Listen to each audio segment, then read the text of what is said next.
What is going on, guys? We are going to give you a little sneak peek of where we built our very first military lawn cuts location and where it all started. So if you guys like this content, smash that like button, leave a comment, let me know where you guys are running your lawn care businesses, and let's get right into it. This is kind of our shop here. So again, we are here in like a HOA community. We've got a truck parked in our driveway and two on the side of the house. We do almost $650,000 here in this location. In the summertime, we have anywhere from like 10 to 15 employees. In the winter, we have anywhere from like, I would say like 4 to 7. So this is where we do it. We have our whiteboard up here where we kind of, right now I've got an inspirational quote there. So it says, show me your 5 closest friends who you spend the most time with. I'll show you where you'll be in 5 years, financially, physically, relationally, spiritually, and emotionally. And I thought that was a cool quote to put up for the guys. But yeah, this is basically it.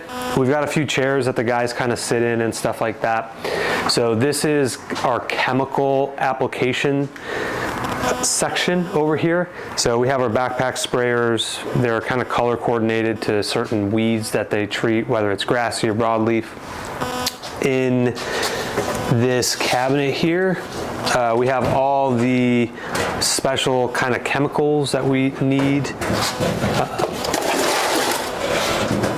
just kind of on a day-to-day basis, extra nitrile gloves, kind of the proper protection equipment that we need. Over here, we have our jugs, our empty jugs. Again, the black is for like Dallas grass, super hard weed to kill down here. Blue is broadleaf, blue for broadleaf. And then the yellow is for the King Ranch blue stem that we treat for. We have this board that we basically, like anybody who, if it's their first day, they come in and they kind of read through the board. So we have our mission up here. Our mission is we're all in to grow, serve, give, and be a blessing.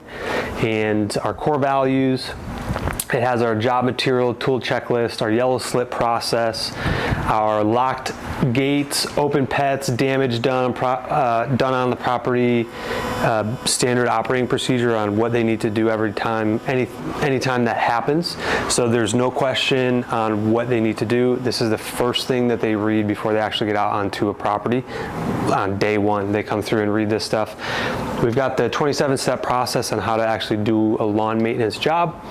And then kind of like our unexcused absence, tardy kind of policy. It's all right here with the profit sharing each quarter that we do for good attendance. So obviously just your normal kind of random screws. So this is our kind of supply cabinet. So we've got all extra bags, spray paint, rope, the out of service red tags. If there's ever any damaged equipment, they put their number, their date, what's the issue and things like that. Some extra filters and just really everything that you'll need. This is where they actually sharpen blades, but we're going to get, I think it's like the RBG 712 or something like that. It just makes it a lot easier for the guys to kind of sharpen the blades. We actually have another fellow landscaper friend that's local to our area that has it and tested it. Even let us try it out, and you really enjoyed it too. It was more efficient. Yeah, and I think almost anybody can do it, so we can start to hand off that responsibility to the crews instead of bogging down the operations manager of having him sharpen blades for like 45 minutes to an hour each week. We can say, hey, the crews are now responsible for your own sharpened blades. They can go in and sharpen. It's very simple, very easy. So that's kind of a new process that we're going to add once we go out there. This is kind of the table where tools kind of end up in this is the random table here. Every shop has it, but this is kind of where it's at. So this is something that we just implemented. It's called the Leadership Development Program, because I'm a huge component on growing, and my goal is when these guys leave here, I want them to leave better than they arrived. So we have a leadership development program here, and part of that is audiobooks that the guys can request that they want to listen to, and the company will pay for that, for their education.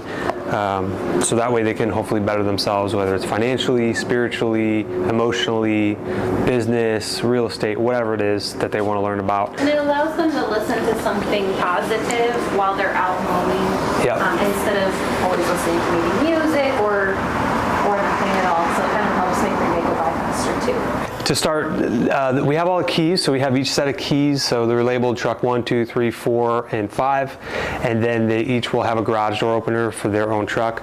But so super easy, they come in, they grab their keys, and then they roll out in the morning.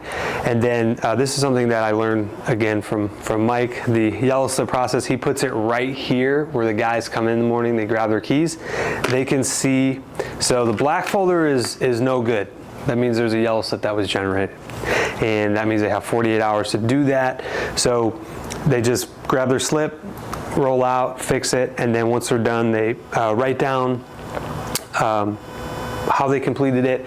So the big component that we did on our yellow slips, which we can probably show you one inside, but we're a huge component on communication to the client. So they have to do one of three things. Number one, they have to either they have to ring the doorbell and talk to the customer first, or they have to call them from Service Autopilot and let them know that they're there to fix it.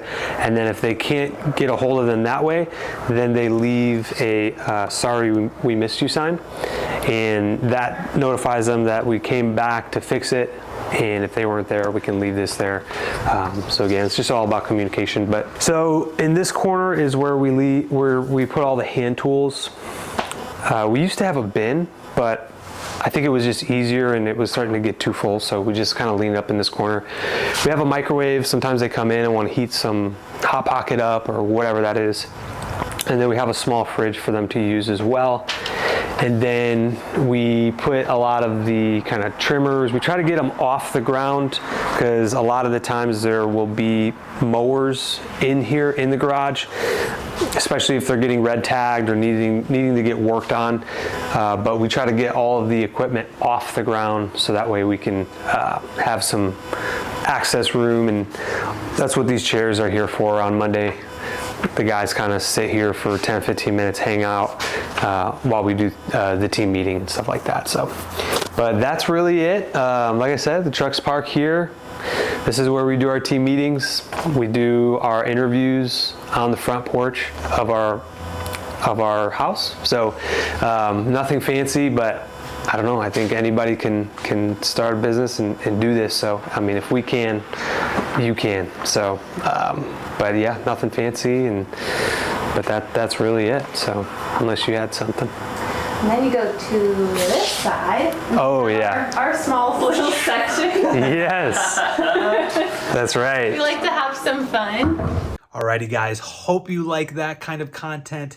Guys, do me a favor, if you have any questions in regards to lawn applications, fertilizing and weed control, mowing, systems, anything that you want to know about, put it in the comments down below and smash that subscribe button. We'll bring you guys great content as we continue to grow and share that value with you guys. See you guys next time. Peace.